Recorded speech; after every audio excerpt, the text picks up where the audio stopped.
안녕하십니까. 지식산업센터 전문기업 지산엔 박희성 대표입니다. 2019년 11월 5일 화요일 퇴근길 영상입니다.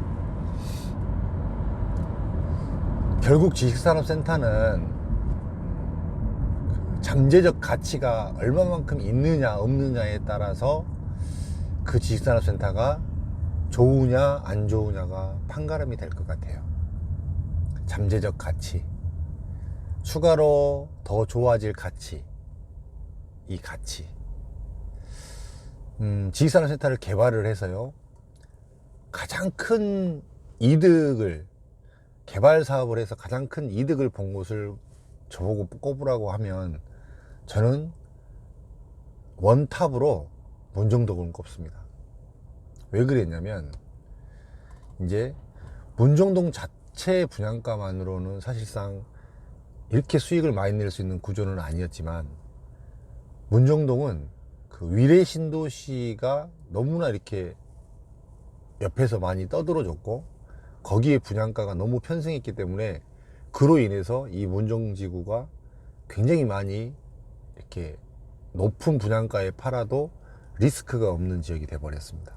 그래서 굉장히 큰 이렇게 이문이 남았던 지역입니다. 그렇게 굉장히 고평가되게 고분양가에 분양을 했음에도 불구하고 거기는 그 가치가 더 남아 있었어요.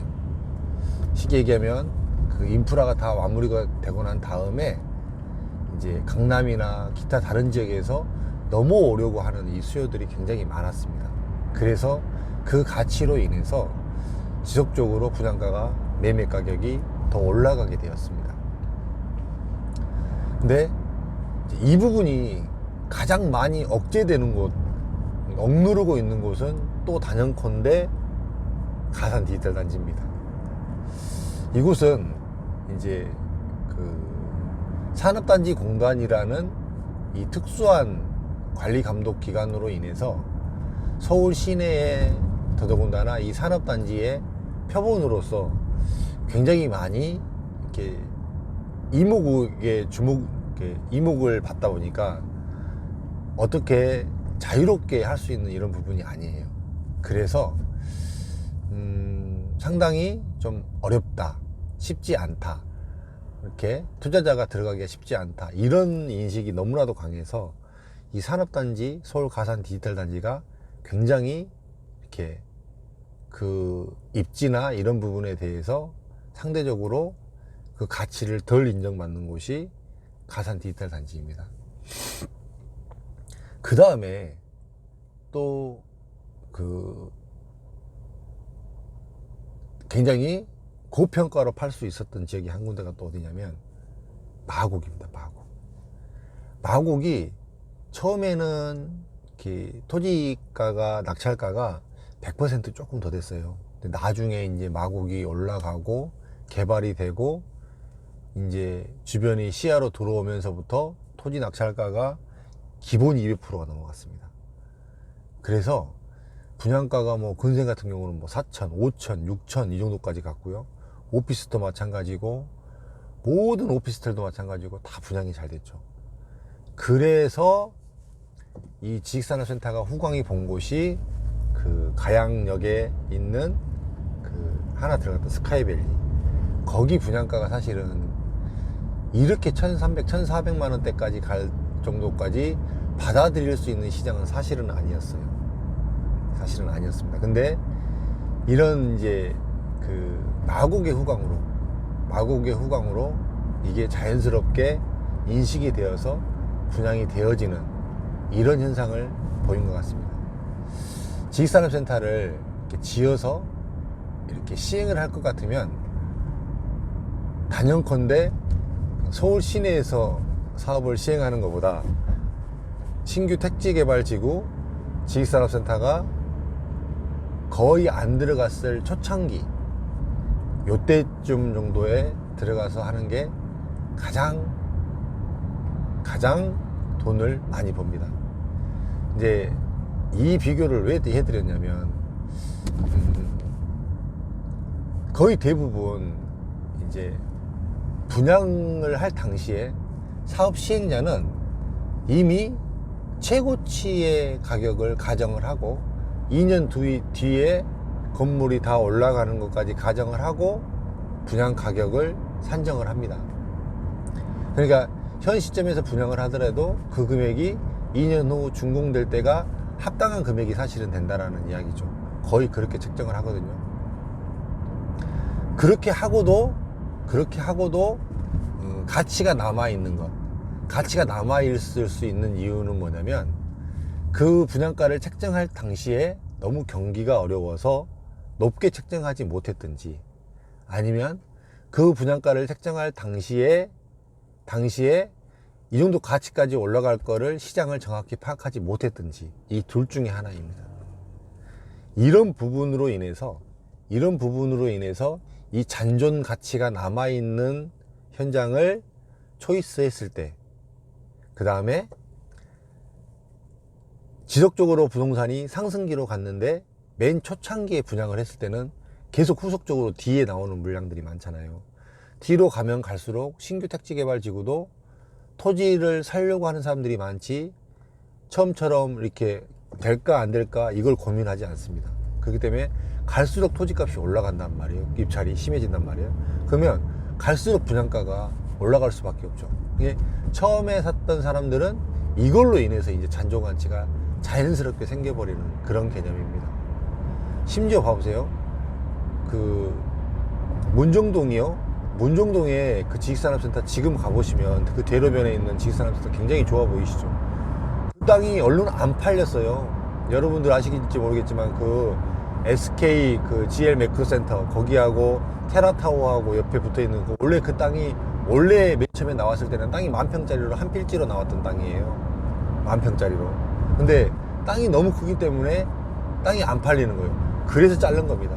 그래서 5,000평씩 자른 거예요. 그 땅이. 그런 식이란 말이에요. 쉽게 얘기하면. 그렇게 되었던 것처럼 이렇게 처음에는 이 문정동이 될까? 아, 여기 지식산업센터가 될까? 여기다 지어서 분양이 될까? 굉장히 고민했습니다.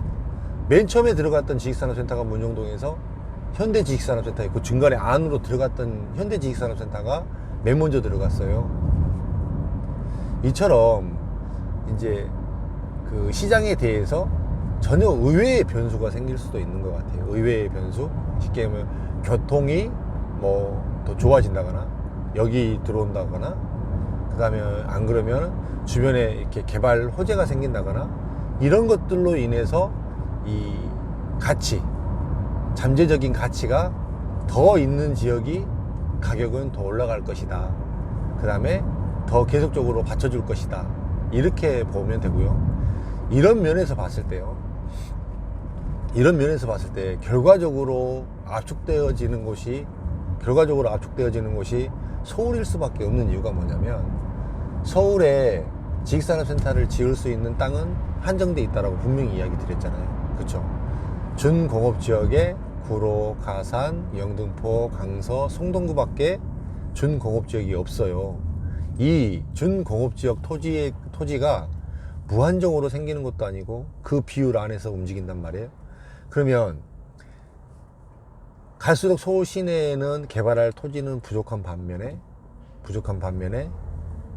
앞으로 나올 것들은 토지값은 더 올라갈 거란 말이에요. 그러면 절대로 분양가는 떨어지지 않는다. 그럼 이 잔존 가치를 어떻게 볼 것이냐? 앞으로 나올 것들이 지금에 있는 것보다 더 비싸게 나올 수밖에 없다라는 거는 그 누구도 부정할 수 없는 사실입니다.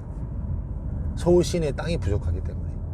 신규 택지 개발 땅을 밀어갖고 공급했을 때는 땅이 많이 한꺼번에 확보를 해놓고 파는 거잖아요. 그러니까 물량이 많죠. 근데 서울은 아니라는 얘기죠. 서울은.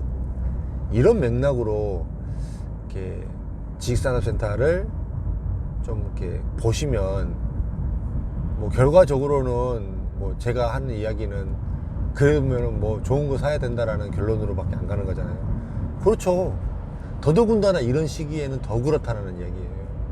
너무나 많은 공급 속에서, 너무나 많은 이 속에서 이거를 임대를 해결을 하고, 더더군다나 이 잠재적인 가치를 더 끌어올릴 수 있는, 내 물건을 내가 분양을 받았을 때 더 분양가가 올라갈 수 있는 그런 텀이 있는 곳은 과연 어디 있냐라고 봤을 때, 올라갈 수 있는 곳이 어디 있냐고 봤을 때, 저는 결과적으로는 이렇게 서울이라고 밖에 얘기를 못 드리겠어요. 택지개발지구 같은 경우는 개발이 끝나면 더 이상 없잖아요. 지금 마곡 한번 보세요. 지금 마곡에 신규 땅이 거의 없잖아요. 그쵸? 그러면 신규 땅이 거의 더 이상 없기 때문에 더 이상 지어서 더 높은 가격으로 분양할 수 있는 쉽게 얘기하면 비교 대상이 없는 거잖아요. 그쵸? 이 비교 대상이 있는 것과 없는 것은 차이가 어마어마하게 많이 나는 거죠. 단순하게 봤을 때. 이런 접목으로 좀 보시면 여러분들이 투자를 어떻게 접근을 하는 게 맞을 것인가 라고 좀 더 접근하실 수 있을 것 같고요. 뭐 이제 분양을 하는 사람 입장에서 저는 이제 사실 좀 이렇게 발언하지 말아야 될 발언들도 사실은 제가 많이 하고 있습니다. 저는 이렇게 예전 아파트형 공장으로 다시 갔으면 좋겠어요. 솔직히. 왜 그러냐면 저는 누구를 이렇게 속이고 막 이렇게 이래서 분양을 할 수 있는 사람도 사실은 못 되고요. 이제 예전에, 지금도 제가 자꾸 이야기 하잖아요. 지방 물건이어도 그 지역에 꼭 필요하신 업체, 그 지역에서 사업을 하셔야 되는 업체면 실수요자면 사도 된다라고 저는 이야기 드리잖아요. 사야죠. 실수요자면. 지방이면 어떻고 어디면 어때요. 내가 일하고 있는 곳에서 금리 싸고 그 다음에 대출 많이 해주고 내 돈 얼마 안 들어가고 어디 월세로 있는 것보다는 100번 1000번 나으니까 사는 게 맞죠. 저는 그런 개념이란 말이에요. 실수요자들한테는 언제든지 살 수 있다. 근데 많은 분들이 제 유튜브를 보면서 실수요가 아니고 투자자로서 보기 때문에 정말 좀 많이 고민하시고 판단하셔야 된다는 것을 제가 여러분들에게 이야기를 드리는 겁니다. 그렇습니다. 오늘도 또 이렇게 하루 열심히 일하고 저녁에 이렇게 이 시간에 퇴근을 하면 이렇게 힘이 많이 없어요, 사실. 그래서 집에 가면 우리 아이들과 같이 많이 놀아주지도 못합니다. 요즘에 미안해요. 근데 이제 준비하고 있는 현장이 하나가 있어서 집중하지 않을 수가 없어요. 너무 일이 많아요. 해도 일이 안 끝나는 것 같아요. 그래서 좀 이렇게 집중해서 일을 하고 그러고 있습니다. 여러분들 혹시 이렇게 궁금하신 부분들 많이 여쭤보시는데 제가 그때그때 바로바로 답 못 드리고 이렇게 여러분들에게 이렇게 잘 알려드리지 못한 부분들은 항상 더 메모하고 체크해 놓고 또 물건들도 이렇게 더 얘기해 줄 수 있도록 제가 여러분들을 위해서 신경을 쓸 테니까요. 제 유튜브 좀 잘 봐주시고요.